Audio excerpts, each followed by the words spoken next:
इस वीडियो में हम बात करेंगे कि एनलाइटनमेंट क्या है, वो है भी या नहीं, या सिर्फ एक तरीका है जिसमें इंसान खुद को ही मूर्ख बनाकर खुद को ही एक ऐसा गोल दे देते हैं जिसके पीछे वो ज़िंदगी भर भागते रहते हैं।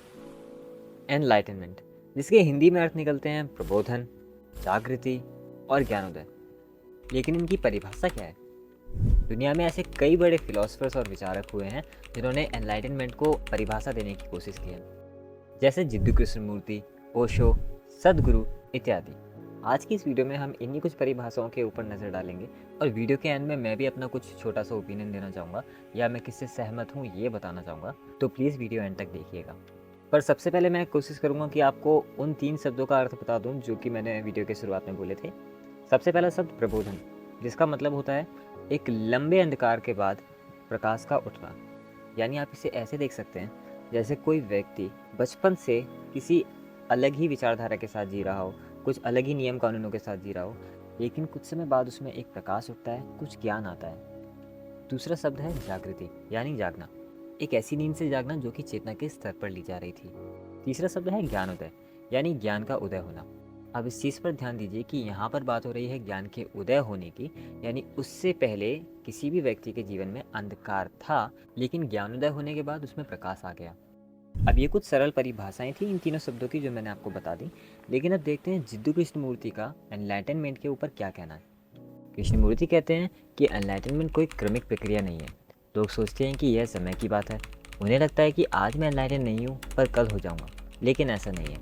एनलाइटनमेंट केवल खुद को व चीज़ों को उनके वास्तविक स्वरूप में देखना है। आप जब भी किसी चीज़ की सच्चाई को साफ साफ देखेंगे व समझेंगे, आप उस क्षण उसके बारे में एनलाइटन हो जाएंगे। यह अचानक उसी क्षण में होता है, इसमें समय नहीं लगता। और तो और वो कहते हैं कि जब भी कोई कहता है कि मैं एनलाइटन हूँ, तब समझ जाइए कि वह वास्तव में एनलाइटन नहीं है। इसी तरह ओशो भी एनलाइटनमेंट के ऊपर बात करते हुए कहते हैं कि एनलाइटनमेंट के बारे में लोगों के बड़े अजीब से विचार हैं, जबकि एनलाइटनमेंट का सीधा सा मतलब है कि मैं खुद को जानता हूँ, यानी आत्मज्ञानी होना। इसका मतलब यह नहीं कि मैं सब कुछ जानता हूँ। जब कोई व्यक्ति एनलाइटन होता है तो वह पूर्ण शून्यता में चला जाता है। उसके पास कोई इच्छा या लालच नहीं होता, केवल प्रकाश होता है। अब देखते हैं कि सदगुरु का इसके ऊपर क्या कहना है। सदगुरु कहते हैं कि एनलाइटनमेंट कोई उपलब्धि नहीं है और ना ही किसी शिखर पर पहुंचना है। यह तो एक घर वापसी है, आपका अपनी मूल प्रकृति में वापस आ जाना और अपनी दृष्टि से विकृतियां हटाकर सत्य का एहसास करना ही एनलाइटनमेंट है। अब मैं बिल्कुल नहीं चाहता कि मैं इन तीनों की बातों की तुलना करूं, उसमें सही गलत निकालूं या कौन बेहतर था ये बताऊं, बट मैं सिर्फ इतना कह सकता हूं कि इन तीनों में से किसकी विचारधारा से मैं ज़्यादा प्रभावित हूँ। मैं पर्सनली अपना ओपिनियन दूं तो मैं जिद्दू कृष्णमूर्ति की बात से सबसे ज़्यादा प्रभावित हूँ, क्योंकि मेरा ऐसा मानना है कि उनकी बात ही सबसे ज़्यादा शुद्धतम थी। पर अगर आप चाहते हैं कि मैं अपने इस ओपिनियन पे एक सेपरेट वीडियो बनाऊं तो प्लीज़ मुझे कमेंट्स में बताइए, और प्लीज़ इस चैनल को सब्सक्राइब कर लीजिए अगर आप ऐसे ही और वीडियोस देखना चाहते हैं तो। वीडियो यहाँ तक देखने के लिए आपका बहुत बहुत धन्यवाद।